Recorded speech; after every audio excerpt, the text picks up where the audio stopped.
Hi, I'm Charles with AniCap. This is my recap for the 2023 anime called Undead, Unluck. If you like my recaps, please consider subscribing. The story begins as we watch two different scenes. One scene is of a post-apocalyptic world where a couple goes their separate ways. The other scene is of a little girl waving goodbye as a plane is about to take off. In the romantic scene, the couple must find their way back to each other, but must quickly embrace as they prepare for impending doom. In the other scene, the little girl sees that it begins to snow, but is then mortified when the plane she was waving at catches fire and explodes right before her eyes. We are then introduced to Izumo, as she just finished reading a romantic comic, and she wishes that her youth would have been more like the story she just read. She sighs in relief as she has finally finished the manga, which means she can now end herself. Just then, a guy with muscles that could double as speed bumps calls out to her and points out how obviously dangerous it is for her to stand there.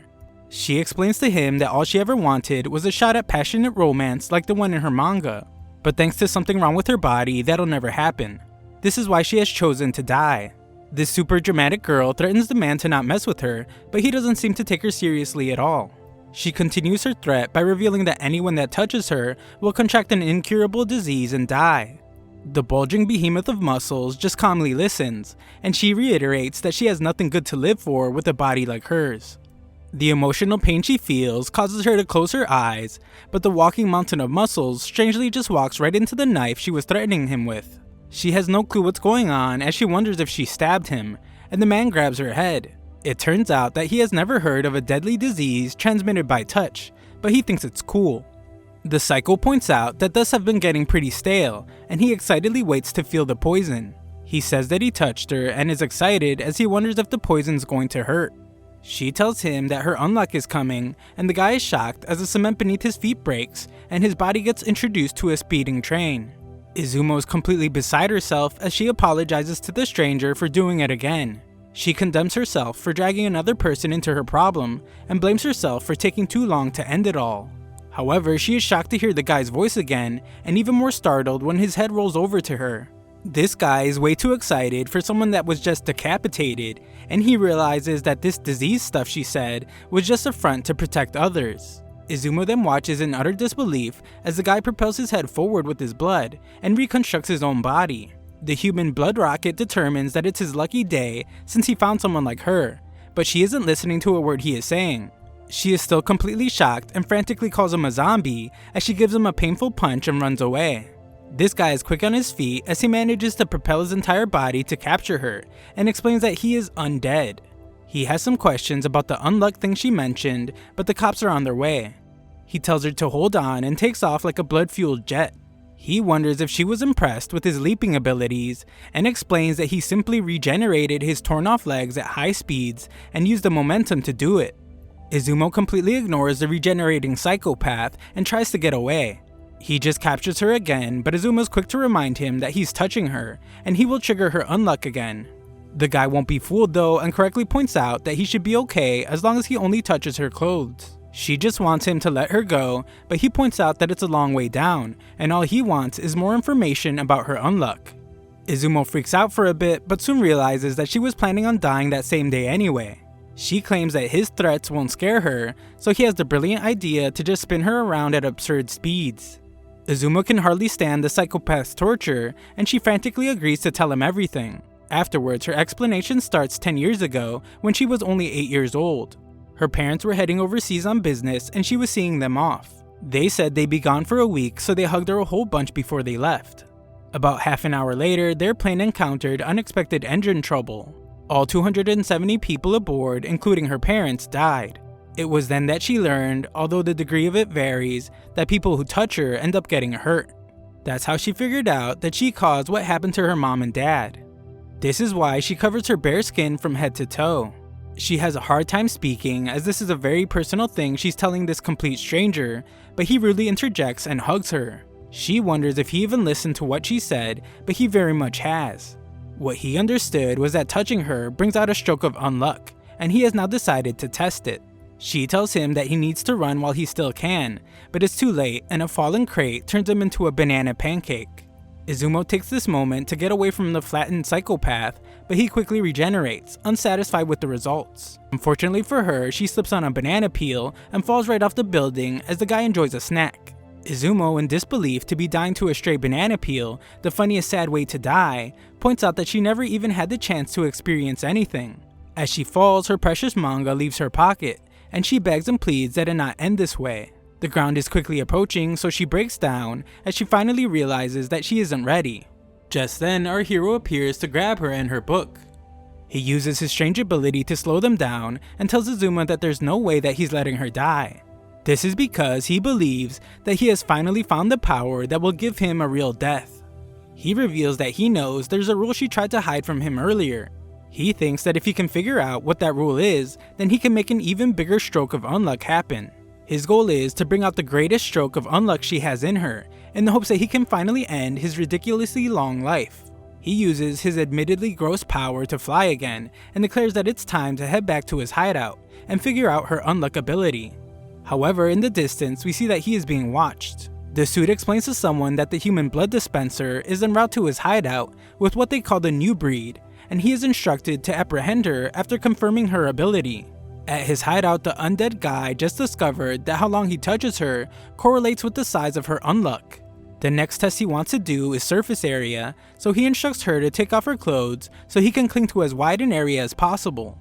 That doesn't happen though, as she takes off running. She demands that he give up on his experiments, but he tells her that it's her fault for not just telling him how her Unluck works. Unfortunately for her, she gets caught on a nail and loses her hat. Undead makes a quip about Rapunzel's hair, but she breaks down in tears. She can't believe that someone has seen her absurdly long hair, and explains that no one's able to cut it for her since any hairstylist would just end up dead. Undead, ever the problem solver, breaks out some scissors and starts cutting away. He points out that as long as he is touching her, no Unluck will come his way, so he will just finish up giving her a fresh cut in the meantime. This is true, but she reminds him that once he lets go, all the built up Unluck will hit him all at once. She fears how bad it will be, but he stops her and confidently explains that he is undead. Luckily for her, he was a stylist a long time ago, and he finishes up quickly. She is too hesitant to look, but once she does, she is glad. Izumo sees that he has let her go and thanks him. Undead, more excited than ever, points out that he held on to her for 15 minutes straight and expects that the next unlock should be a doozy. She has no clue what will happen, but we see that his head gets removed. It's the suit from earlier, and he thanks Izumo for getting Undead to let his guard down. Before he explains who they are, he states that they will have to contain Undead in a special capsule first. She wonders why they did that and is shocked to be handcuffed. She thought they were on her side, but they laugh at her for being so naive. They explain that their job is to police any unselected negators, such as herself, or any UMAs that throw the world into chaos. Just like myself, she has no clue what they are talking about, and the guy goes on to explain that her ability is extremely unique.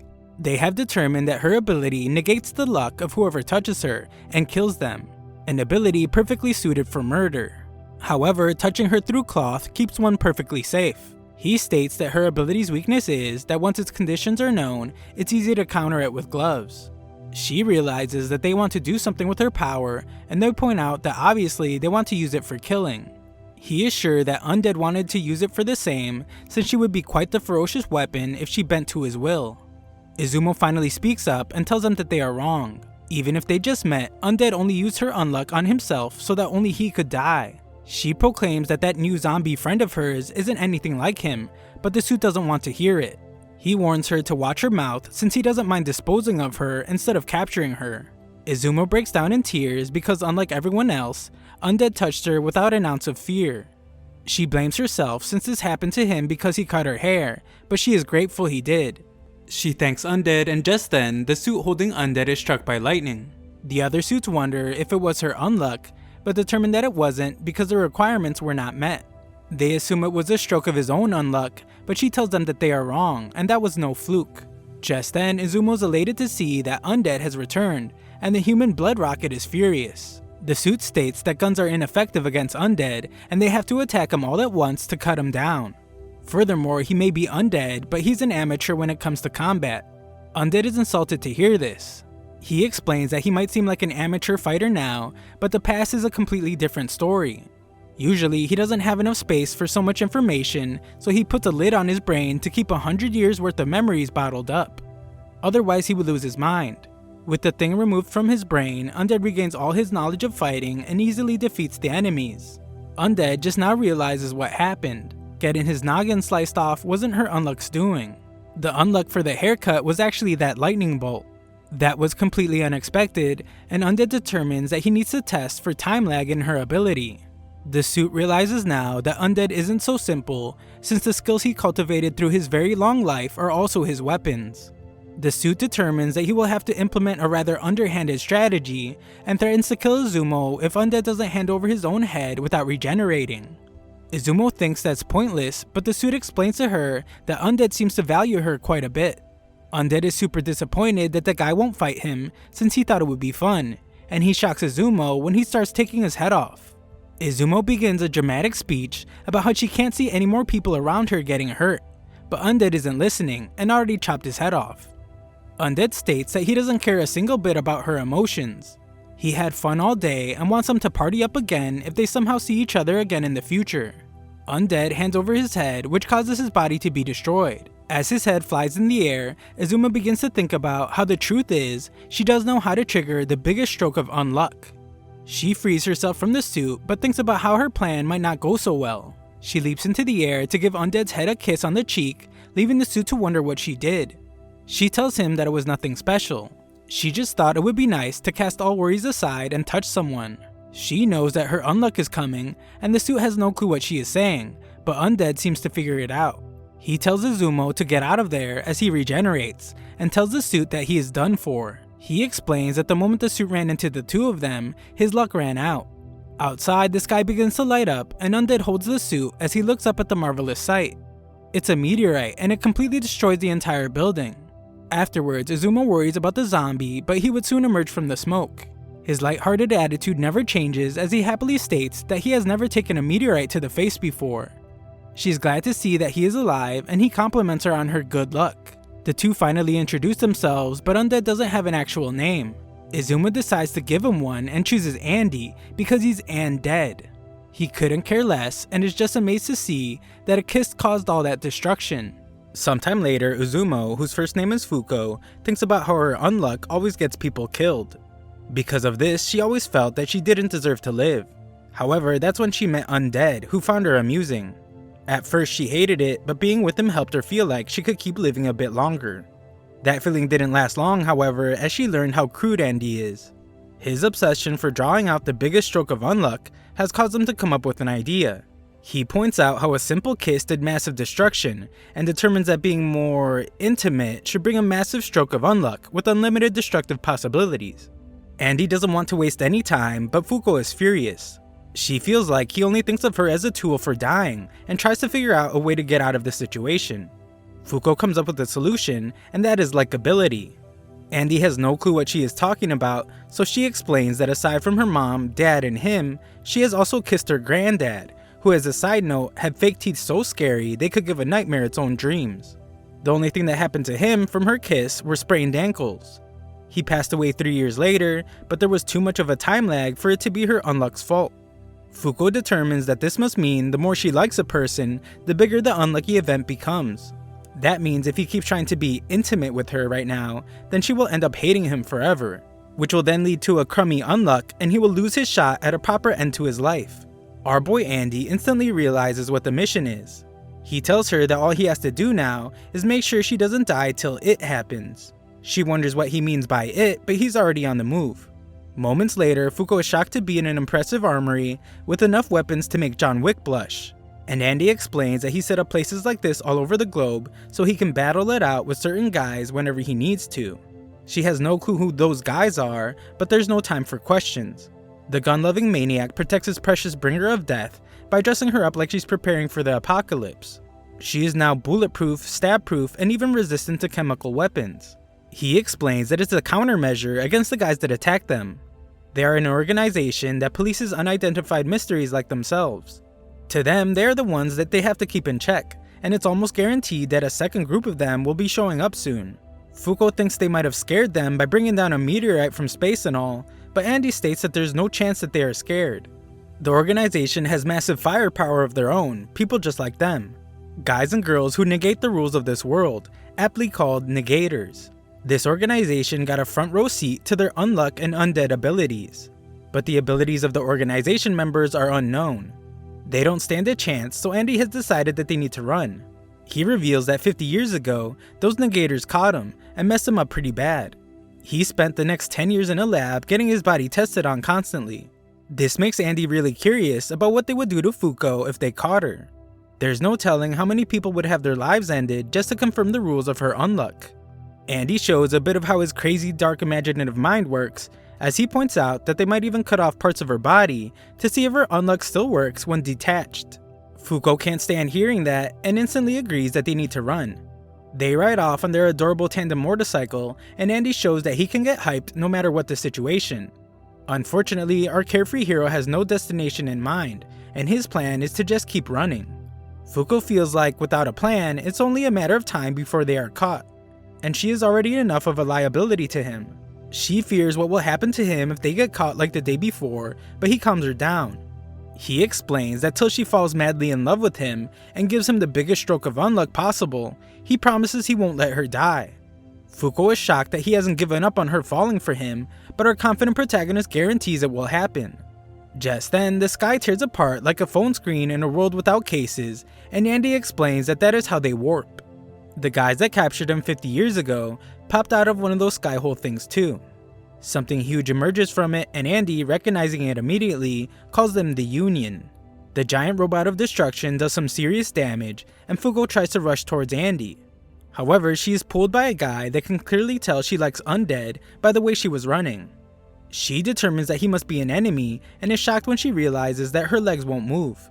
The robot tells the guy to end the girl's life, since her orders are to capture Undead and dispose of Unluck. The guy wants to chat with her for a bit though, but this only gives Andy time for a surprise attack. He goes in for a powerful strike, but Fuko is shocked when his body just stops moving. The guy with a neck as thick as a tree trunk promises that he isn't to blame, and Andy realizes that his body won't budge at all. Specifically, his arm, legs, and torso. RoboCop lands a powerful punch, but this makes Andy realize something, as he can now move his body again. Fuko tries to tell him that Nexzilla behind her is the movement stopper since he is stopping her from moving, but Andy points out that she is moving her hands right now. It's only her legs that aren't moving, so the two are definitely not related.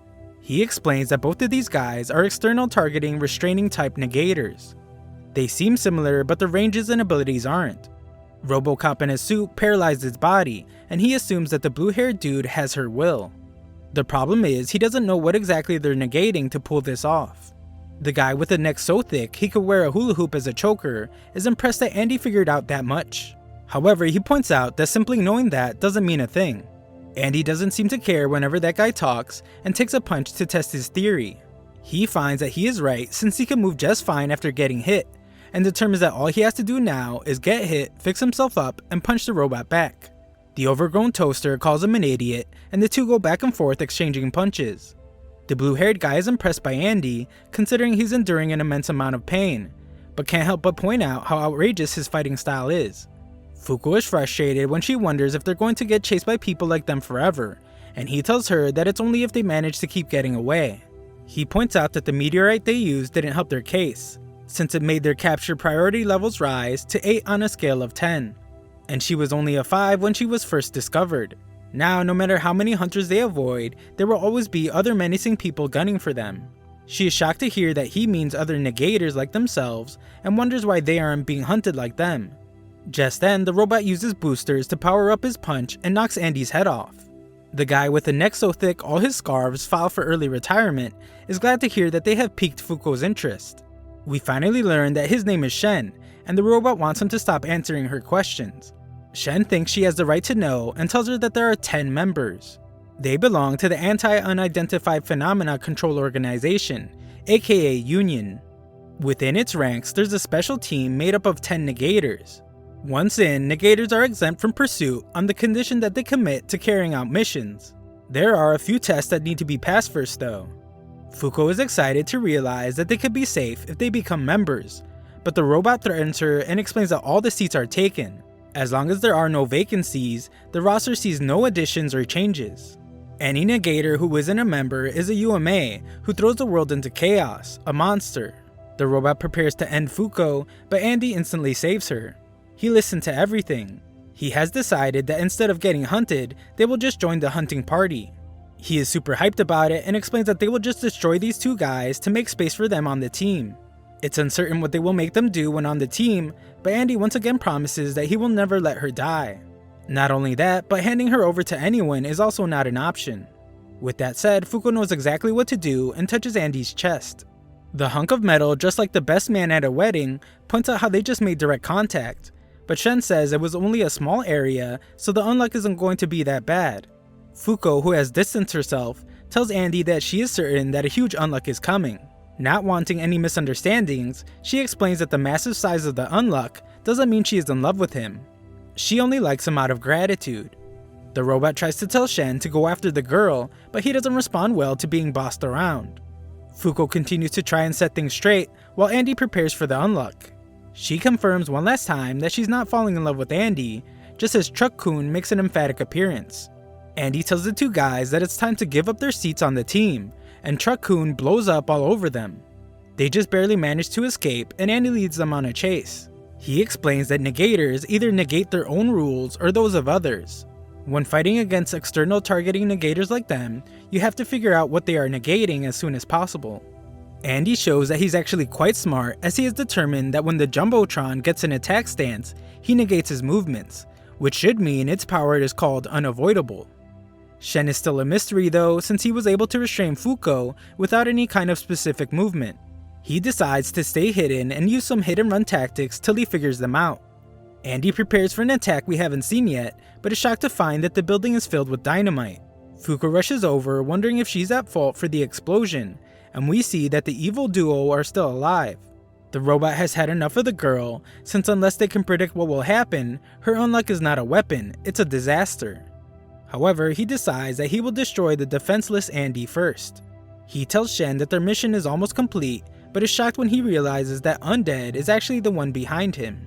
Andy tells him that he can have his hand, since body parts that he loses disappear in 30 seconds anyway. Andy prepares his next attack by biting down on his own finger. He bids farewell to Unavoidable and sends his fingertip straight through its robot brain. Andy calls this his parts bullet. He uses his regenerative power to shoot his half-torn body parts like projectiles. He shows that he completely figured out the robot by pointing out that each time he got an attack stance, he negated his opponent's ability to avoid. Strictly speaking, he only stopped muscle movements while it was in effect. Unfortunately for the tin can, he couldn't stop Andy's regeneration. Shen arrives, shocked to see that the robot has been destroyed. Andy tells him that he is next, but Shen tries to point out that he just secured his seat on the team. Andy, ever the gentleman, says that he just secured Fuko's seat on the team, but he needs one too.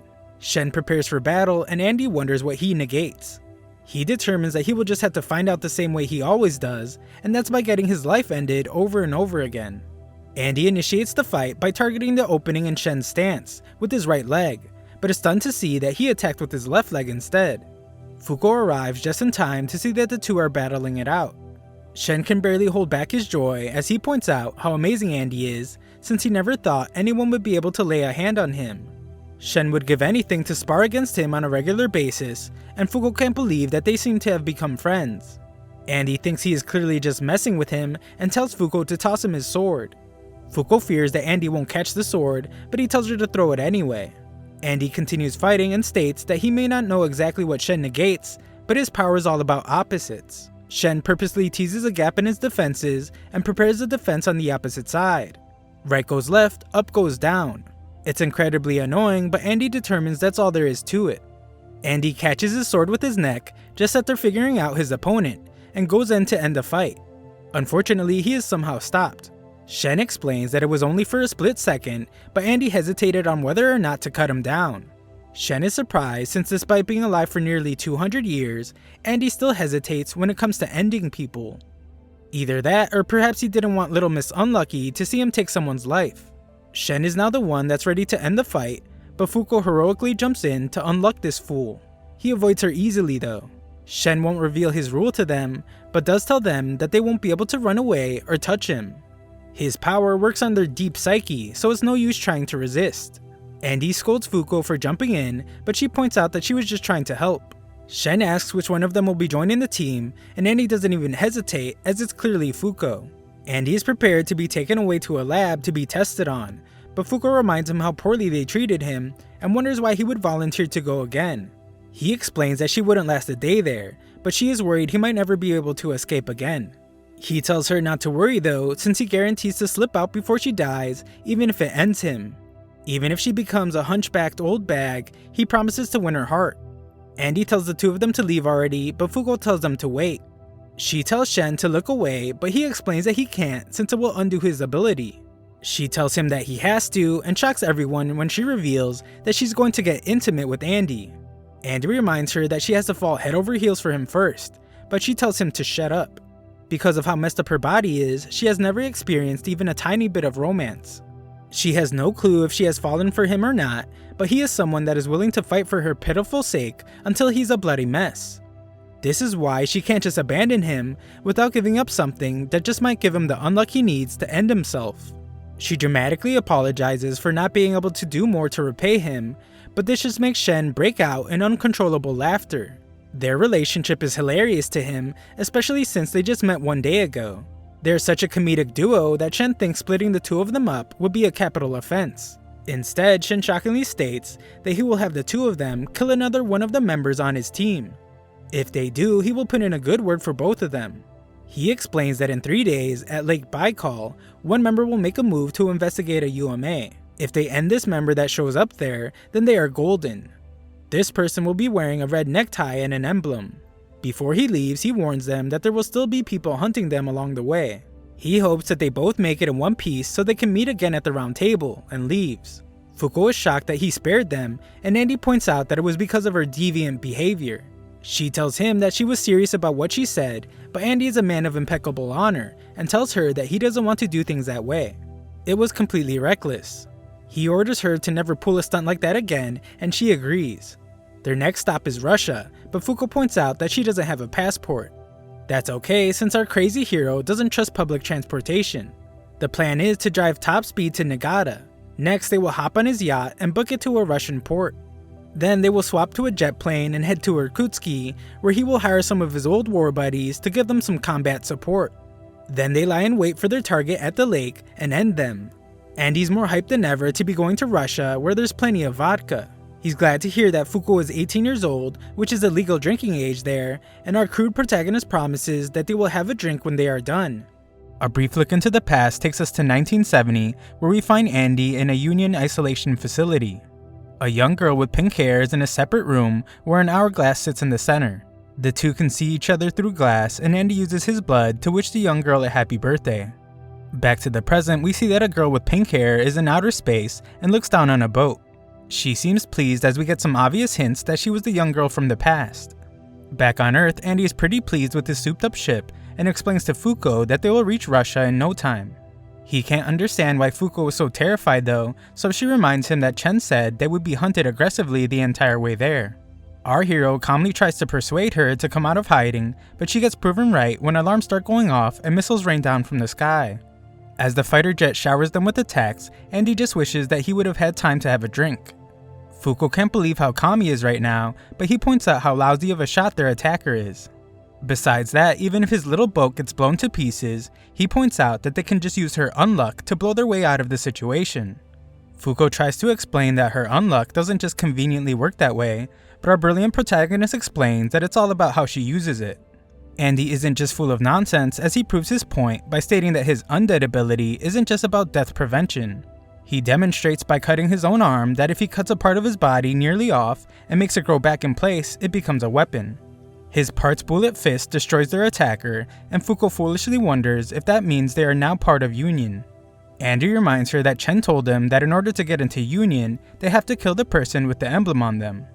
Andy points out that the two goons from the other day had gold marks on them and assumes that it's the emblem the 10 members wear. Off the top of his currently attached head, Andy has 3 people in mind who probably wear the emblem. First is the maker of the indestructible katana that he stole. They call this guy Unbreakable. Second is the engineer-like guy who experimented on him 50 years ago. And third is the person who nabbed him 50 years ago, a lady who can create invisible barriers. Andy explains that this pink-haired chick once packed his head into her invisible barrier, and those things were extremely sturdy. He points out that he is undead, but that does not mean he is unbeatable.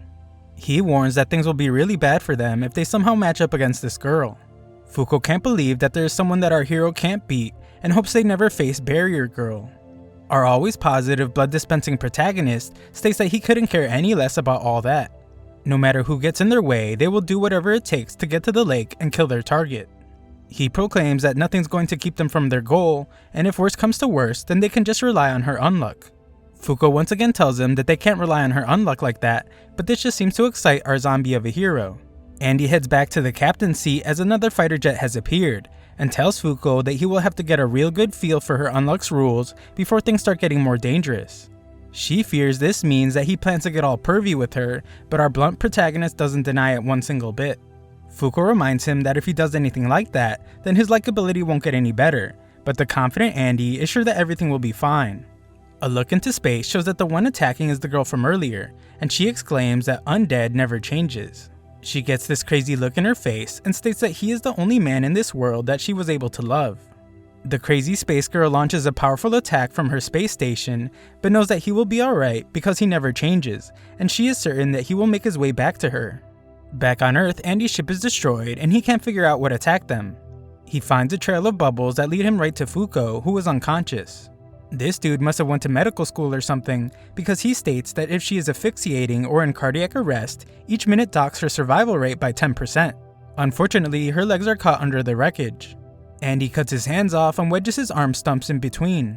He grows them back rapidly so that the force frees them, and the human blood torpedo takes them to the surface. Fuko wakes up soon after, which Andy is glad to see, but he warns that they are about to get caught, and instructs her to put her hands up. Fuko wonders if he really plans to just surrender, but he explains that he is just buying some time for a little experiment of his. It will likely help them figure out whether her Unluck can be controlled or not. She reminds him that it can't be controlled since it's the source of all her issues, but he points out that she just can't control it at will. I guess Andy's some kind of scientist too, as he has a hypothesis. He points out that her previous strokes of Unluck were phenomena that utilized things around her. But the lightning bolt from the haircut and the meteorite from the peck on the cheek were different. They were things from far away that her Unluck forcibly pulled. He thinks that it happened because the haircut and the kiss are things that she has great personal value for.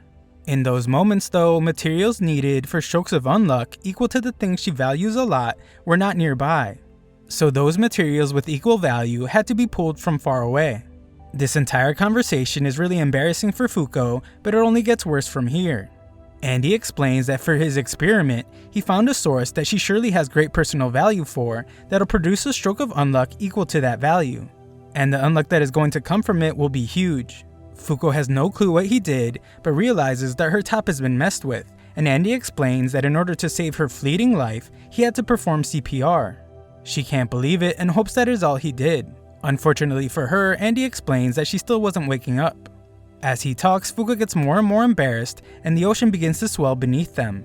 Andy makes the grand reveal of his experiment, as he explains that he had to resort to mouth-to-mouth resuscitation, and Fuko's Unluck causes the oil tank in the ocean to explode. Once on the jet, Andy uses his special move called Crimson Crescent Moon to instantly eliminate the pilot. Andy explains that the attack is a quick draw slash that's boosted by his arm's repair powers. Fuko is concerned about the lunatic's arm with the sword firmly inside of it, but he just explains that he uses it as a sheath sometimes. The jet begins to take a nosedive, but our hero takes control of it.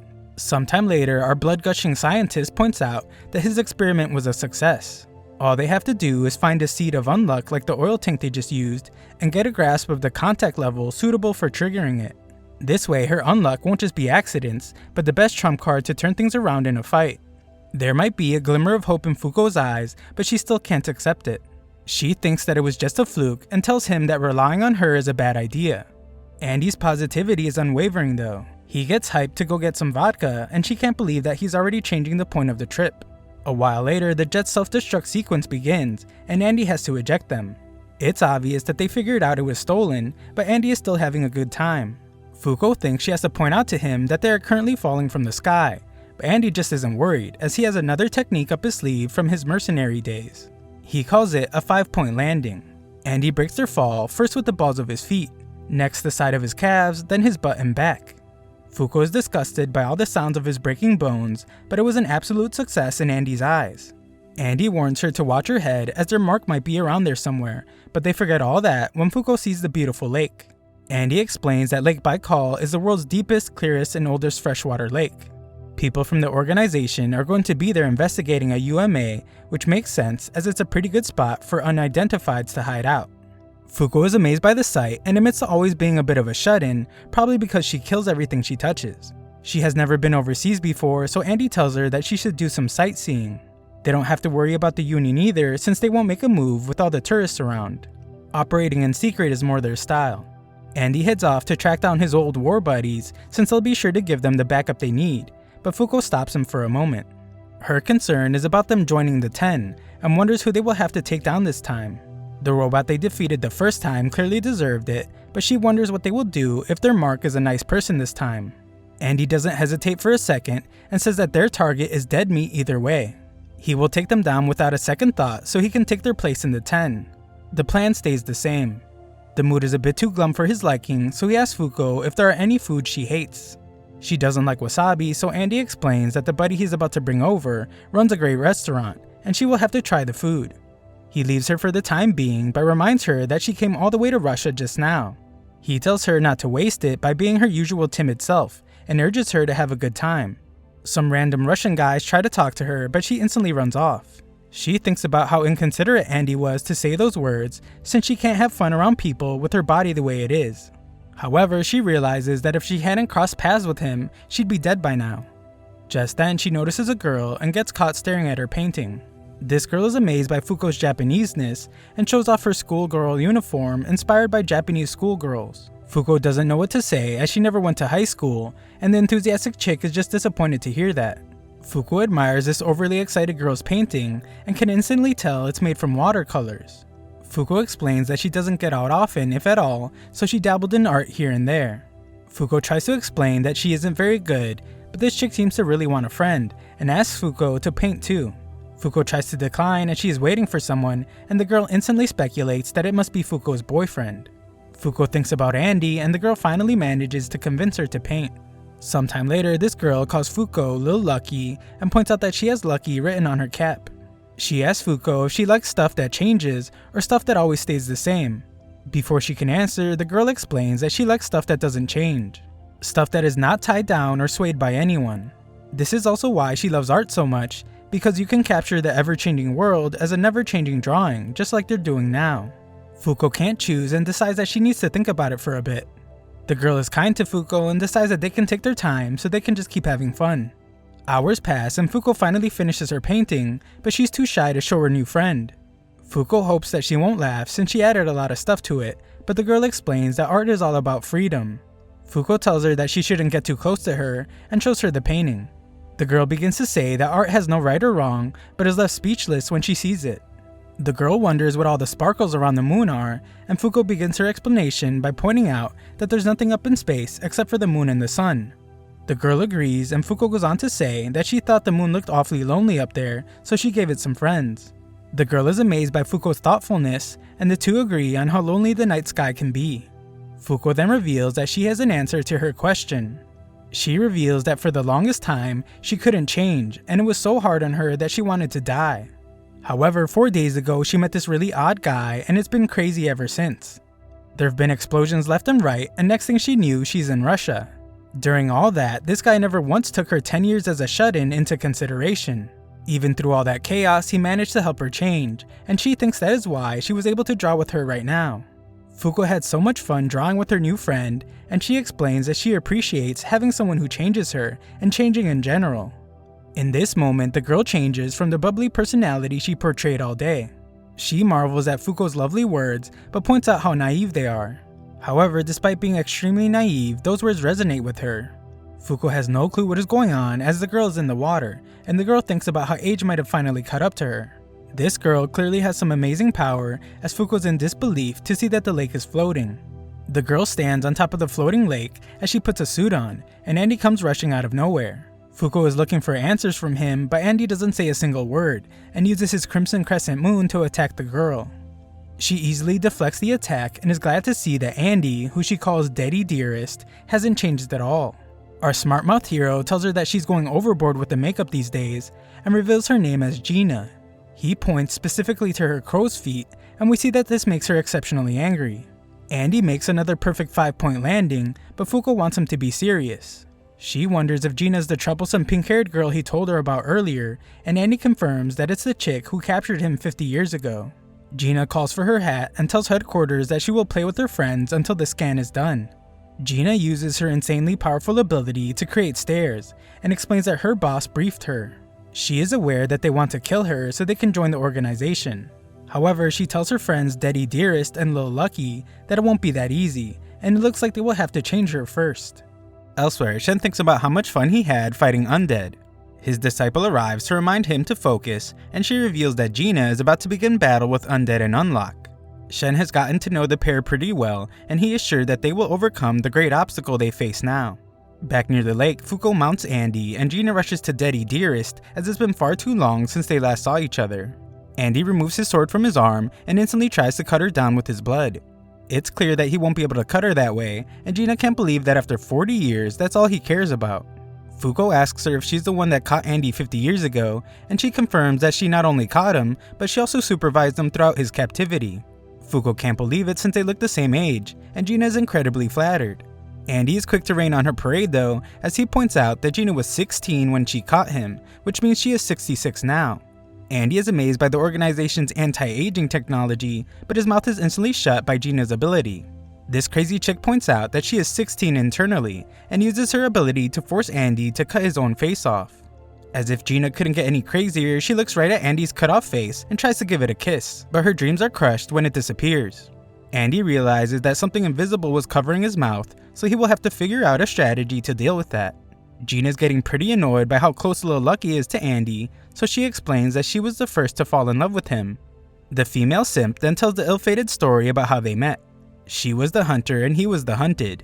When she caught him, all the spots were filled on the team, so he had to sit in a cell. She eventually apologized for capturing him, but Andy was cool about it and simply said that he got beat fair and square. He was positive as always and said that there were plenty of ways for him to die in his cell. It was a great place for him to learn the rules of his undead ability, and told her that they will have a rematch once he escaped. She idolized him to no end, but he escaped 10 years after that without saying a single word to her. He disappeared off the face of the earth for the next 40 years, but he has been popping up everywhere after meeting Fuko. This girl really knows how to talk someone's ear off, but Andy is done listening and introduces her to a few grenades. Gina is completely unharmed and explains that she wanted to be the first to see Undead, but is furious that Shen beat her to it. Thickneck was supposed to alert her when he made contact with Undead, but he's just a combat-crazed lunatic. Gina calms her psychotic mind as she is grateful that Shen brought Void along with him. Thanks to Void's death, a seat has been opened up, and now Andy can finally join the team, alone. Andy seems not to be listening to a single word that she says as he tosses a flashbang and charges right at her. Unfortunately, she still managed to keep her barrier up. Andy must chop off his own leg to avoid a terrifying attack, and Fuko wonders if they should just run. Running away hasn't even crossed Andy's mind though, and he simply says that he is gathering intel. Fuko wonders where Andy's war buddies are, but he sadly explains that they are all dead. Andy tells the freaking out Fuko to calm down, since he will definitely figure out what Gina negates. For one, Gina solidified the lake. She then telekinetically lifted it up. She is also able to create invisible walls and stairs, which is her main ability. He thinks this means she can harden stuff, but that doesn't explain everything. If she is just hardening stuff, then his sword skills should be able to slice through. Andy tries to do his finger shooting thing, but they never reach, and Gina uses her extremely dangerous spinning hat to slice him in half. It's pretty bad, but Andy notices something about the big old hat. Gina points out that Andy could have dodged if he wasn't so worried about the girl, and thinks their fight would be way better right now if Lil Lucky died before. As she does something weird to Andy's midsection, she reveals that she was the one that attacked them with her crazy powerful space projectiles. Our hero, who can't seem to keep his clothes on, has been restrained, and Gina points out that he won't be able to run away from her anymore. Gina wants him to just give up on helping Fuko, and begins to explain that she won't be able to fill her quota. Andy interrupts her before she can explain, and says that whether it's fate or not, Fuko is his. Fuko glows red, and Andy explains that he ain't letting her die until he does. Gina proves to be even more of a lunatic than Andy, and says that she will just have to take his head like she did 50 years ago, then he will be hers forever. Andy prepares to take off, and explains to the very concerned Fuko that he has figured out what Gina negates. Andy then shocks everyone as this crazy son of a gun shoves a grenade in his mouth, and uses his parts bullet attack on his own head to launch it sky high. He instantly regenerates his entire body, only to blow it up 1 second later. The jaws of both girls drop to the ground to see this maniac blow up his own body, causing blood to rain down from the sky. Andy reveals that Gina is able to negate an object's change in form. All her invisible attacks have been negating the change in the air itself. However, covered in all his blood, it's as clear as day. Fuko just manages to catch Andy's severed head, and he reveals that Gina's ability is called Unchange. He is correct, but Gina points out that he can't do anything about it. Andy explains that he isn't alone though, and regenerates himself inside of Fuko's shirt. Andy determines that those giant hands Gina uses are a result of her fixing the air in place. He is right again, and Gina explains that not even he can slip from their grasp once they take hold. Andy knows he can't get to her, but they are not out of options. He tells Fuko to cover as much surface area as she can, but this makes Gina furious, as it's no way for a girl to act in public. She realizes now that Fuko has seduced Undead with her womanly ways. She couldn't figure out why Andy would keep such a weak girl around, but everything is clear now. The very bitter Gina tells Fuko that she won't be able to keep her figure after 20 years, but that's not a problem for herself as she has the Unchange ability. Andy knows that she is full of it though, and points out that Gina is an external targeter. There are two types of negators: self-targeters who can only use their powers on themselves, and external targeters who affect anyone other than themselves. Gina tries to say that she is a self-targeter and uses her youthful, unchanging appearance as proof. Our boy is ruthless though, and points out that Gina actually just kicks on a bunch of makeup to make her seem younger, but she can't hide how badly parts of her body are beginning to sag. It's also pretty clear that her ability works on everything but living organisms. Gina has completely lost her cool at this point and slices off Andy's legs. This isn't really a problem for the human blood rocket, as it's how he gets around anyway. Andy antagonizes her a whole bunch more and thinks about how dodging her arms is way easier when he can see them. It's become pretty clear to him that her invisible arms need time to generate, but the real issue is figuring out how to take down her invincible barrier of air. Fuko is shocked to see that Andy smoothly got himself in a more advantageous position and explains that she realized something about Gina. Gina is clearly very upset, but for some reason she's just speed walking towards them, when running would be way more efficient. Andy thanks his shirt roommate as he just figured out how to get to Gina. First they will have to find a seed for Fuko's Unluck, but their flight is stopped when they bump into something invisible. Gina explains that they are getting in the way of the investigation, and beams start shooting from the sky. The organization is investigating a UMA, so she has been running a scan of the lake using her ability to split up and harden it into chunks. She was reluctantly doing it so she could meet her quota. Gina has had her fill though and decides that they should wrap up. She then explains that the prey that replaces the UMA will be Lil Lucky. Gina then reveals that a giant spacecraft was there the entire time. She points out how Fuko said that she liked change, and reiterates that she hates change. Gina wishes more than anything that she could be the person she was 50 years ago, and wants to be with the person she loves forever. She vows to remain in the organization forever so she can keep chasing him forever. She explains that death is the biggest change a person can make, so if that's what Andy wants so bad, then he will have to do it over her dead body. Gina goes in for a ferocious attack and manages to do some serious damage. Andy reveals that he actually agrees with the psycho. To be born and to die, these greatest forms of change sound so awesome to him. Andy removes his leg to use his gross ability and explains that death is all his, not Fuko's. As if to make her more mad, Andy explains that he will make sure to keep Fuko alive. Then he will woo her over and over till she falls head over heels for him. Fuko will change her heart. Then they will seal the deal and he will change his mortality. Gina explains that he's being far too optimistic. Joining the organization is a painful and hollow ordeal, so Fuko would never last.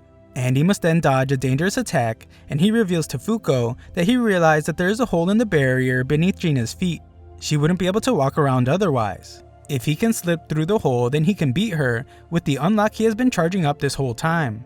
The hole is tiny though. He can tell from the blood trail from the barrier dragging along the ground. At best, he will only be able to squeeze his head inside, but even then, she would just kick him right out. He has an idea though, so they put it into action. He starts by launching his sword at her. He then uses the force to slice off his hands. Andy showers her with blood and shocks Gina when his sword slides under her barrier. The pair then use the sword to lift the hole. Fuko gets some distance and Tom Brady's Andy's head straight through it. Andy knows that Unluck occurring outside her barrier probably won't take her down, even if it summoned a meteorite. However, he is inside her barrier now, so the Unluck that kills him will come inside with him. Since her barrier is composed of air, light passes through just fine, just like when he used a flashbang. That means that the Unluck will have to be light-based, and he was touching Fuko for a long time, so it will be huge. We then see that the giant floating ship's weapon has been activated, and it unleashes a powerful death beam. The destruction is incredible, and the floating body of water collapses. Fuko realizes that Gina's power has been released and rushes to find them. Gina's in pretty bad shape, and Andy ruthlessly plans to end her. Gina has accepted her fate, and Fuko arrives shocked. Andy explains that he chose not to put her out of her misery, and she doesn't have much longer anyway. Fuko is stunned, but Gina explains that she was prepared for the worst when she joined the fight. She then finally concedes that she wanted change.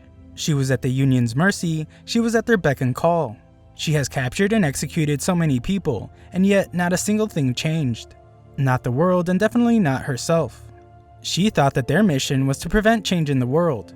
Gina believed that that was her life's mission, but now thinks she was wrong. She sadly states that she thought Fuko's painting was so beautiful. It made her see things she never thought she could. Her condition is only getting worse, so she tells the two to leave. The anti-aging is starting to wear off, and she doesn't want to be seen in such a hideous state. She tells them not to worry about their seats in the Union, since they are as good as in. Andy, never one to listen, takes Gina in his arms. She tells him to stop as she is embarrassed about how she looks, and doesn't want the closeness now that she looks this way.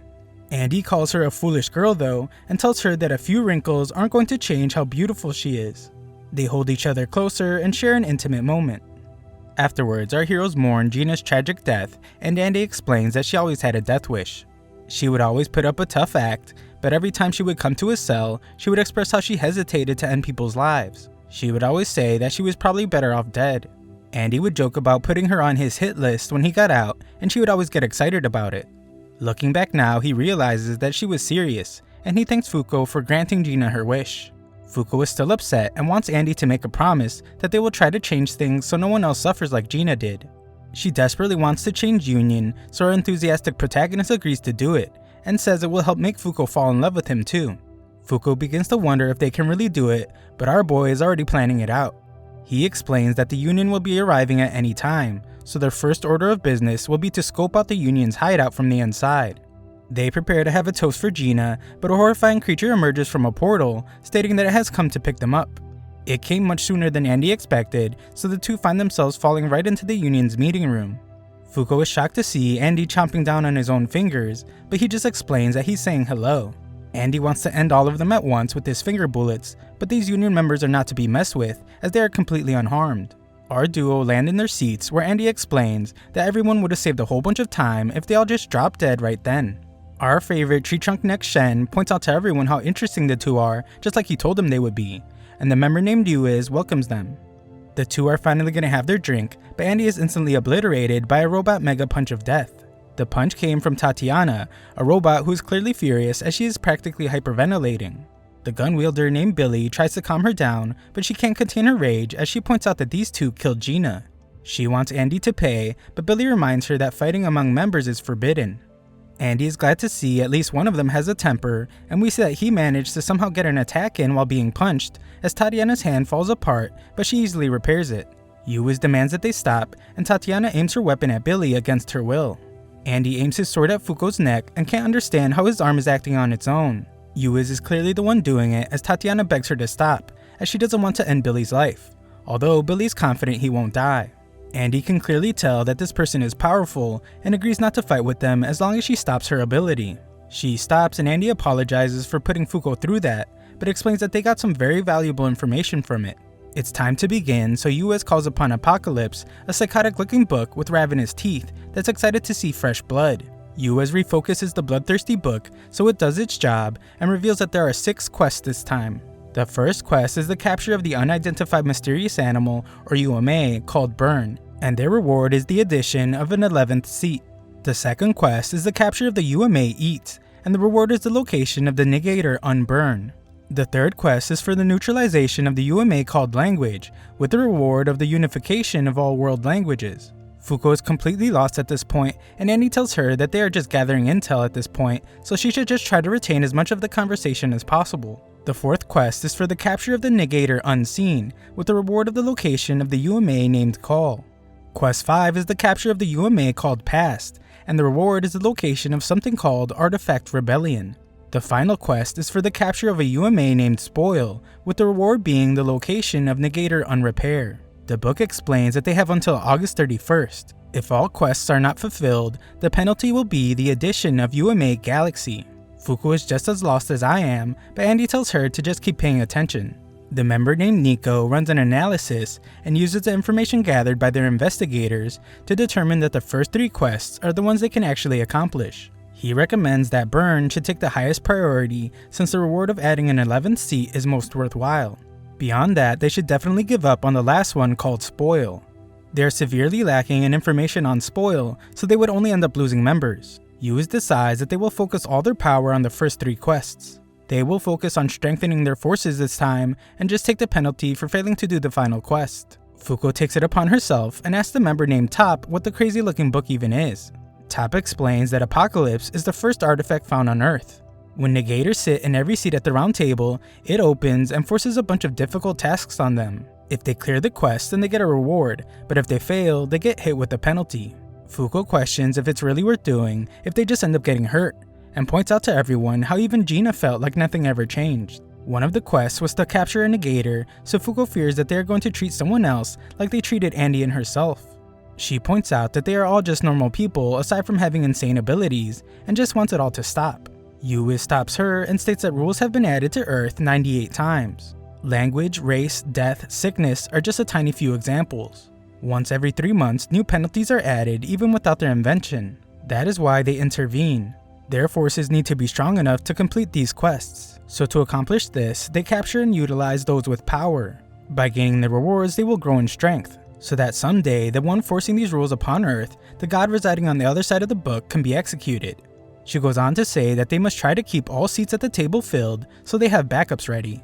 Unluck and Undead were too dangerous to leave unchecked, so she had no other choice but to order their disposal. However, because of Shen's recommendation, she has invited them both there. Unluck is still hesitant, so Yuz explains that if Fuko wants to change things, then she will simply have to become number 1 in the group. Leadership of the Union is bestowed upon the person who has achieved the most results. If she works hard enough, then she can take her spot. Our boy Andy has had enough of all the sitting and talking, so he shocks everyone as he just walks straight up to the book. He opens it up and demands that it tell him which of the quests is the hardest. Shen has a good laugh as the book snacks on Andy's hands, and it reveals that the most difficult quest is the last one, the one that requires capturing Spoil. The quest requires 3 participants, but Andy isn't afraid of anything. He's actually more excited than ever, so he tells the book that his team will include Fuko and our boy Shen. The quest is accepted by Apocalypse, and Shen is left shocked. Afterwards, Shen's subordinate named Mui helps Fuko put on her uniform. Fuko tries to warn her that it's dangerous to touch her, but Mui isn't worried one single bit. Mui congratulates her on officially becoming a member at the round table after accepting their first quest, and explains that valuable rewards await her upon succeeding. Mui explains that she can't tag along since she doesn't possess an emblem, and she is neither a Negator nor a member of the round table. No emblem means no participating in quests, so she asks Fuko to look after Shen in her place. Outside the dressing room, Andy is running through the hall as he is being chased by Shen, who's telling him to at least put clothes on since Andy is refusing to suit up. Unfortunately, he accidentally touches Fuko, and her unluck causes a small disaster. Shen wonders where Andy's suit went, and he explains that it was burned to ashes by the magma that came bursting out of the walls. Andy couldn't care less about wearing stupid clothes and just wants to get the quest started already. Shen is far more reasonable than our nudist protagonist and explains that Andy needs a suit, necktie, and emblem. It may look like cosplay, but a member's suit is very impressive. The necktie grants access to any number of public services, and it has the ability to translate any language. The emblem itself is necessary to participate in quests. The suits are bulletproof, stab-proof, and just sturdy in general. They will have to travel all around the world to investigate Spoil, so the uniform will make things much easier. Andy has literally no interest in anything Shen is saying, and explains that all he needs is his helicopter. Our 2 heroes finally aren't being hunted, so Andy wants to take Fuko on a date in the clouds, leaving Shen all on his own. Shen thinks they should move as a unit, but that would only cramp Andy's style. Just then, an alarm goes off, and it is explained that a prisoner UMA has taken over a member of personnel and escaped. All members are ordered to capture it, and Top is super excited to get some points. Yumi investigates and realizes that the timing is perfect since the prisoner is the garment UMA called Clothes. This UMA latches onto a person's body and transforms into the garments that the person most desires. However, once it does, it takes control of the person's body and starts running wild. The thing instantly appears to break Andy's neck, but Andy blasts it with a headbutt powered by the force from repairing his neck. Andy explains that he just knocked it out, but Mui says there is a problem. When the body that the prisoner has taken over loses the capacity to move, it will seek out a new one. This thing in the blink of an eye jumps onto Mui. Andy doesn't notice any change in her clothes, but Shen can tell that they are different. Mui begins attacking them, so our undead hero wonders why Shen isn't constricting her. Nexzilla explains that his powers would definitely work on Mui, but the attacks are coming from the clothes, and clothes don't meet his ability's requirements. Our boy has a good laugh as he tells Shen that his ability is useless, but Shen is quick to remind him that his ability beat him in their last fight. Andy points out that their fight never really finished, so they decide to handle unfinished business afterwards. It's clear to Fuko that Mui is suffering a lot, having to attack Shen, who she cares a great deal about, so she decides to take action. Fuko touches Mui with her bare hands and apologizes to her. She knows they just met, but something had to be done, and she tells Mui to get ready as her Unluck is coming. An unlucky brick knocks Mui out cold as she thanks Fuko. The UMA is headed towards Fuko, which she expected since she noticed that the thing prefers female targets. However, our human blood rocket notices as well and rescues her. Andy is upset that she did something so reckless, but Fuko knew she could count on him to come to her rescue. Andy points out how dangerous her Unluck would be under someone else's control, but she didn't even think of that. Mui wakes up to apologize for hurting the one person that saved her life before, but Shen just compliments her on her sweet kung fu moves. He encourages her to keep training, and she is overwhelmed with emotion. None of them can understand what's going on as the UMA attached to Andy, but it's not turning into clothes. This thing starts to speak, and it's apparently infuriated by what Andy desires as clothes. This is because it read his mind, and Andy wants sturdy clothes that regenerate when ripped and rush over when called for. It's a lot to ask for, but Andy just calls the thing lame for whining so much. The funny piece of clothing refuses to be insulted and tells Andy to get prepared, since once he entrances him with its creation, Andy will become its walking mannequin puppet. Fuko realizes in this moment that she just touched Andy a second ago, and the Unluck hasn't come yet. It finally does, and Andy's body is absolutely disintegrated by a beam of light. Nico apologizes from down below for the accident he caused while working with the other member named Phil. Andy has already regenerated, but tells his new suit that it took too long to regenerate, so it needs to work on getting faster. Fuko names it Clothy, and Clothy is furious that it can't control Andy because Andy is unhappy with how slow it regenerates. Shen is amazed that they managed to make the UMA their servant, but Andy explains that he really isn't too happy about having to be clothed. It's announced to everyone that the UMA has been captured by Undead, and Top is furious that his teammate Ishin was too slow. Undead is awarded points, and that promotes him to 9th in the Union. Just then, it is revealed that there have been witness reports of a new UMA. There is confirmation of a rotting corpse wandering the streets of New York, and it is believed that there is connection to the UMA named Spoil that was mentioned in the quests. Andy is excited to be going to the good old US of A, since he is tired of how small burgers are in Japan, and Fuko is just shocked that burgers are different overseas. Sometime later, we find our heroic duo in Nevada, USA. Andy decided against taking his helicopter and opted to hit the road instead. He wonders if they should just head to Vegas to party it up, but Fuko reminds him about their quest. There has been a confirmed case of a rotting corpse wandering the streets of New York, so there was a memory wipe of all witnesses. The rotting corpse was identified, and it was discovered that he was from a town called Longing. Just then, Fuko is shocked out of her mind when Shen appears with his giant neck and explains that Longing is a rural area in the US. Shen cleverly attached himself to the truck a long time ago, but was starting to get lonely. Fuko begs him to come inside, which moves Shen to tears, so he releases himself. Inside, Fuko wonders if the rotting corpse in New York really has to do with the guy they are hunting named Spoil. Shen defines the word spoil as when something decays or rots away. He has no clue why it traveled 4,000 kilometers to get to New York, but he is sure that the enemy they are looking for will be in Longing. The UMA Spoil and his legion of homemade zombies.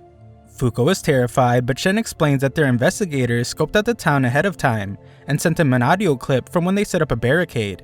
She wonders if the investigators made it out okay, but she becomes even more terrified when he doesn't answer. Instead, he just plays the horrifying audio clip. In it, the investigators encounter the Walking Dead and become frantic when they start coming after them. The investigators tried to fight back, but they were overwhelmed. They can be heard screaming in agony just as the clip is cut off. Fuko is left shaking in fear, and Nexzilla wants to hear Undead's opinion on the situation. Shen points out that Andy will have to go all out against this enemy or they will lose, but Andy isn't the least bit afraid. That night, Shen can tell that Fuko is having a hard time sleeping, so he tells her not to worry since he and Andy will take care of Spoil. However, Fuko reveals that she wants to help. Shen assumes that it's to earn points to help Gina's cause, but that isn't it. She actually wants to help because of the reward they will get from capturing Spoil. The reward is the location of the UMA known as Unrepair. Fuko hopes that this Unrepair person might be able to give them a clue that will help Andy finally die like he has always wanted. Fuko wonders why Shen is there, but remembers that he was forced by Andy. Shen acknowledges that that was part of it, but he actually has another reason. This appears to be a very difficult quest, so he hopes that he finally might be able to see someone, not just the half-hearted version of him that they know, the person that the Union refers to as Victor, God of Victory. The next day, they arrive at Longing, which has been barricaded. Shen and Fuko agree that they should proceed with caution, but our boy Andy has noticed that there is a wall in the way and makes them a nice little entrance with a rocket launcher.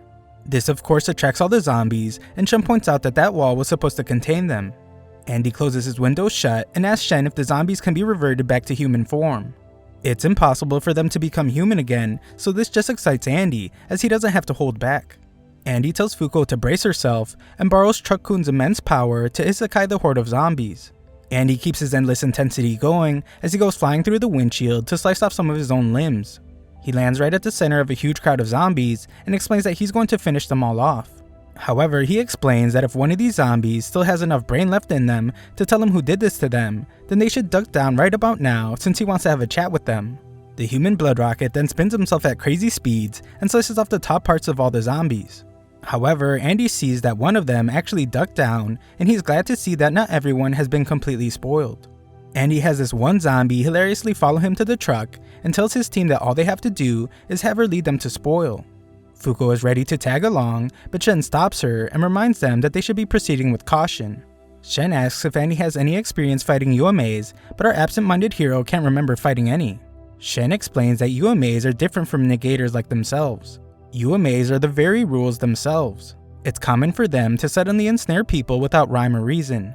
Shen then reveals that his ability activates when he looks at his target from a certain distance. Fuko's activates when she makes physical contact. Shen assumes that knowing Andy, he was simply planning to figure out how Spoil's ability worked mid-combat. However, that is a terrible idea against UMAs. Shen then shockingly reveals that it's very likely that the UMA has already activated its ability. Most UMAs will impose the rule on anyone who steps within their range, with no exceptions. Andy apologizes for putting them in unnecessary danger, which actually surprises Thickneck. Andy explains that he doesn't feel anything different, but the zombie and Clothy both point out that he has something written on his stomach. Andy causes a lot of pain to Clothy when he rips apart his shirt and reveals that there is some sort of countdown on his body. Clothy is kind of a jerk as he laughs at Andy and states that he is as good as dead now. Fuko and Shen are free of any marks though, so Shen determines that Andy must have landed straight in the center of Spoil's target area. Fuko is super worried about him and frantically tries to think of what they should do, but Andy is totally fine with just waiting around till he spoils to death. His loyal teammates freak out, but Andy explains that if something this small could take him out, then he would have been dead a long time ago. A while later, Andy's countdown reaches 0 and his arm starts rotting. Luckily, he is able to regenerate it, but it instantly begins rotting again. Shen determines that it's a pesky continuous effect type, and we see that Andy's face is beginning to spoil as well. It's clear now that the moment someone sets foot in the town, Spoil curses them. When that person hits the curse's time limit, they automatically get zombified. This quest is proving to be quite difficult, especially since their only lead is a brainless zombie that is lacking communication skills. Just then, Andy is somehow able to understand what the zombie is saying, and she tells him something about what she wants in exchange for information. Andy tells his team the good news, but then shocks them as he picks the zombie girl up. Fuko wants to know what he is doing, so Andy reveals that he's going to get married to the zombie. He assumes that he can understand her because he is half zombie now, and explains that this is the only way she will tell them where Spoil is. Our boy Andy is a real stand-up guy though, as he asks Fuko if it's okay. He explains that if Fuko would consider it cheating, then he would turn down the zombie's proposal. Shen can't believe the ridiculous situation and points out that it could be a trap. Fuko is having a great time though and actually encourages Andy to walk the zombie girl down the aisle. Shen tries to stop him, but it's too late. Andy is already on his way to find his bride-to-be a wedding dress. Before he leaves though, Shen reminds him that they're only supposed to capture their target. If he kills Spoil, then they will fail the quest and they don't get any do-overs. Just then, Fuko notices some kid pop out of the ground like a mole, and he freaks out when he sees adults. Shen finishes up yelling at Andy by telling him to contact them when he finds Spoil, and he doesn't even notice when Fuko darts off after the boy. It's clear that Andy didn't listen to a single thing he said, so Shen asks his dear disciple Mui for the strength to go on. Underground, Fuko goes after the boy and tries to tell him that she isn't a zombie. She wonders why the boy isn't zombified, but doesn't think for long as she determines that she needs to save him. Shen eventually finds her and points out how similar she is to Undead, since neither of them consider the consequences of their actions. Shen warns her not to go further since they are in Spoil's range, and he assumes that the boy will be zombified. The kid then shockingly reappears with a gun and tells them that they are right. He shows his timer and explains that his entire group is cursed. Shen analyzes the situation and wonders why the kid has more digits than Andy had. Fuko tries to tell them that they are not going to hurt them, but the kid calls her a liar. This kid assumes that they are there to end their lives since they are cursed, and he can't think of any other reason outsiders would come to such a rundown town.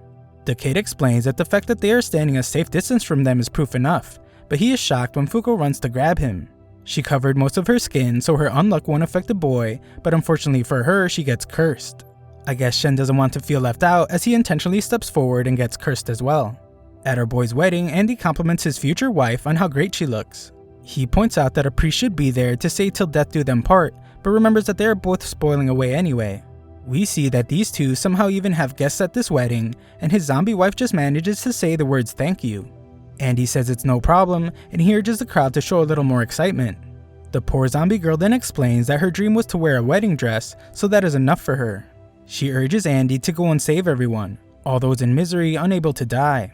She wants him to put them all to rest. In order to do this, Andy must end the monster that did it, and she points to the statue in front of them. Andy points out that his orders were to capture the thing, but admits that he can't refuse his bride's request. He instantly slices through the statue and it comes alive. It's furious that Andy won't spoil, and it reveals its true form as a giant monster. This thing is Spoil, and it destroys the entire building.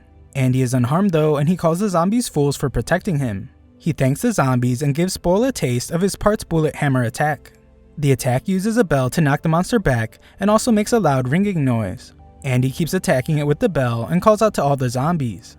He tells them that if they want revenge on the thing that spoiled their bodies, then all they need to do is follow the sound of the bell. Swarms of zombies do exactly that, filling every path towards the monster. Andy gives a smile to his bride as he takes out the sword from his back, and he prepares to complete the quest. Back underground, Fuko introduces herself to the boy named Ken. Ken is the oldest in his group, so he feels like he needs to be strong for all his little friends. Fuko explains that they are from Union, and they are there to help the little punks, so Ken tells her what happened. Just 1 week earlier, a dark ball appeared in the middle of the city and started speaking. Some floating head thing took a liking to the place because it seemed like it would be easy to spoil. It decided to start with the people first, so numbers suddenly appeared on everyone's stomachs. Everyone began turning into zombies, so Ken's teacher, who we see that is Andy's bride, brought them to safety. She left the kids underground, but they were all worried about her. She told them not to worry, even though we see that she was already infected. She told them that she wasn't going to die until she found a great guide to walk her down the aisle. Being the good teacher she is, she told the kids to never forget their dreams, and she bid farewell to them as she was clearly beginning to spoil. Ken is pretty traumatized, but he goes to check on the little girl named Mai as she is crying. Mai's countdown is nearing 0, so Ken does his best to assure her that everything will be okay. He reminds her about her dream to become a florist, and she remembers that she wants to sell sunflowers. Those are the same flowers that their teacher loved, and Mai just wants to give their teacher lots of sunflowers as a surprise. Surprisingly, Mai's countdown, instead of hitting 0, goes way up instead. Ken points out that he told them what happened and just now showed them how to raise the countdown. So now he wants Fuko to help them. Fuko promises to do so, but they begin to hear that something big is happening above them. It's Andy, and our boy is busy slicing up Spoil. Shen squeezes his giant neck through a door in the ground and has a peek at what's going on. The spoiled humans are trying to get their revenge and are shockingly fighting side by side with Andy. The zombies aren't contributing much to the fight, but Shen assumes that this must be Andy's way of being nice to them. Andy entrusts the safety of his bride-to-be to Shen since the wedding isn't over yet, and Ken tells the other little nerds that their teacher is back. He really gets all their hopes up, but Fuko gets really sad when she realizes that a really terrible thing has happened to such a nice person. All the kids greet their now zombified teacher, and little Mai wants to bandage up her beloved teacher's arm. Fuko is then shocked when she hears the zombified teacher say thank you. Just then, a dumb zombie bumps into Fuko. She is fine, but she touched the zombie with her skin. Andy is busy with Spoil, but he notices that the zombie affected by Fuko's Unluck manages to have the curse hurt Spoil with a falling sign. Of course, this gives Andy an idea, so he tells all the zombies that they will be changing up their strategy. Andy points to Fuko and tells all the zombies to go touch her. This will essentially turn them all into bombs, so they will be sure to do more damage than what they have been doing so far. Fuko is certain that not even zombies would sacrifice themselves like that, but she is wrong. The kid's teacher doesn't even hesitate to touch her. Fuko tries to fight it at first because it's just too sad, as she knows how nice of a person the teacher is, but she eventually understands. The teacher is willing to sacrifice herself for everyone, so Fuko touches her. Ken just sees his beloved teacher running into danger, so he tries to stop her, but Shen just uses his ability to stop him instead. Fuko warns that her unluck is coming, and it's going to be a big one. Andy watched it all and points out that he always knew she was the perfect bride for him. The teacher sadly lets out a scream of determination and imagines sunflowers all around her as she makes her way to Spoil. Spoil takes a hold of her and no one can bear to watch. The big dumb monster falls victim to Fuko's Unluck as it trips and falls right on top of a gunpowder shop. The explosion is huge and we sadly see that the teacher's wedding dress is burned away. Ken calls out to his teacher, but it's not safe as the fight is not over. Spoil is getting weaker though, so Andy unites everyone by telling them it's all of them versus the monster. Fuko refocuses and tells all the zombies to come and get some of this Unluck. The large crowd stampedes past her, and she does her best to touch as many zombies as she can, applying Unluck everywhere. Nextzilla has the kids wait in their little hole and sees that Fuko is hard at work applying her Unluck. Their plan seems to be working as Spoil is getting bombarded with bad luck, and Andy encourages everyone to keep up the intensity. Things are going pretty well, but Shen reveals that there is a problem. Both he and Fuko ended up cursed, and they need to resolve the issue quickly.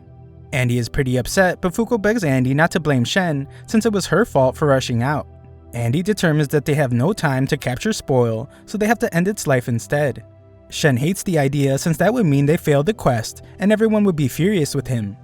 There is no time left to talk though, as Fuko goes airborne when Spoil begins inhaling everything in the city. Luckily, our boy is the human blood rocket, so he gets them out of danger, but the same cannot be said about all the poor zombies. Spoil has consumed it all, and it does a transformation thing where it reveals its next form. This thing somehow managed to get even uglier, and Shen wonders if Annie has managed to figure out its rules while fighting it. Andy explains that its main body can spoil any organic matter aside from living beings at will. To spoil living things, the timer it puts on them has to reach 0. Things are pretty bad though, as Spoil is even more fierce now, and it uses an insanely powerful beam that decimates the Statue of Liberty instantly. The monster has no clue why it missed its target so bad, but Andy thanks Shen because he somehow did it. Spoil begins to speak as it realizes that because 3 people have come for him, they must be on a quest. He is upset of course because this means that the book Apocalypse is interfering with his plans. Back at headquarters, Mui tells our group that Spoil's laser attack absolutely decimated anything it touched by eroding it away. The attack exceeded the parameters of the Spoil rule, so it's incredibly dangerous, and they can't let it hit them at all. Spoil can't understand why they are standing against him, since he is simply returning everything to Earth, and they should appreciate the beauty in that. The thing attacks with insane speed, so the lasers hit both of our heroes. Andy removes his arm to keep from spoiling, and Shen just manages to take off his glove. Shen mourns the loss of his difficult-to-order glove, and Andy determines that the attack only works on individual parts. If it hits a live body, it's an instant game over. This means that dragging the fight out will put him at a severe disadvantage. Andy decides to make it quick, but he is shocked when his body begins to spoil before even touching the thing. Spoil knocks him right out of the air and pummels him into the ground. While taking a beating, Andy realizes that living things spoil just by getting close to it. Spoil sees how tough it is to hurt Andy and realizes that Andy is the death negator. This is of course annoying for Spoil, but he is not concerned. Spoil states that given the rate of its decay in its second form, it doubts that Andy's regeneration can keep up. Spoil leaves Andy to rot away and turns its attention to Fuko and Shen. Spoil talks like the typical psychopathic bad guy and tells the two that they should be grateful. Spoil says that his birth has brought with it a beautiful circle of life, and they will have the pleasure of indulging in it while they are still alive. Things are getting pretty intense, but Shen gets an idea and starts running away.